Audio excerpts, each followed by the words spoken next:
আমি শহীদ রাদীপ হোসেন রুশোর বাবা।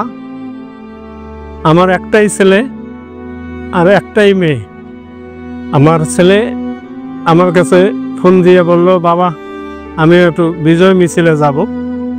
ও আগের থাকি কোটা আন্দোলন, ছাত্র বৈষম্য বিরোধী আন্দোলন এগুলো সমর্থন করে আসছিল এবং গেছিল, আমার অনুমতি নিয়েও গেছিল।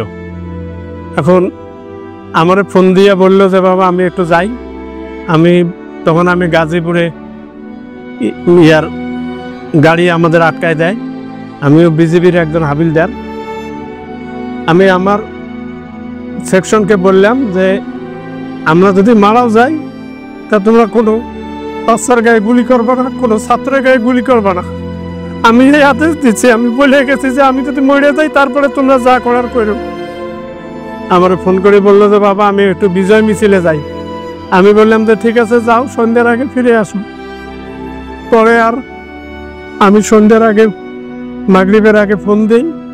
ফোন দেওয়ার পরে আমার আর ছেলে আর আমার ফোন ধরে না। তখন থেকে ছেলেকে খুঁজি, খোঁজার পরে এই ঘটনা ঘটে লালমনিরহাট সুমন খানের বাসভবনে অগ্নিদগ্ধ হয়। আমার একটাই ছেলে, আর এখন আমার স্ত্রী একাকিত্ব বোধ করতেছে। আকাশ, আমি চাকরিতে কর্মরত আছি নেত্রকোনা 31 বিজেপিতে।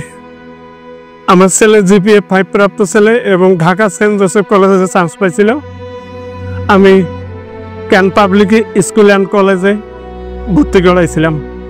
6 তারিখে ক্লাস হওয়ার কথা, 5 তারিখে শহীদ হয়।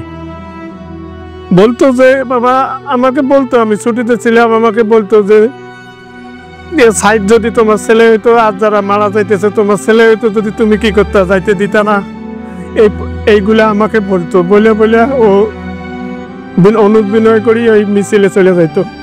আমি ধরে রাখতে পারিনি।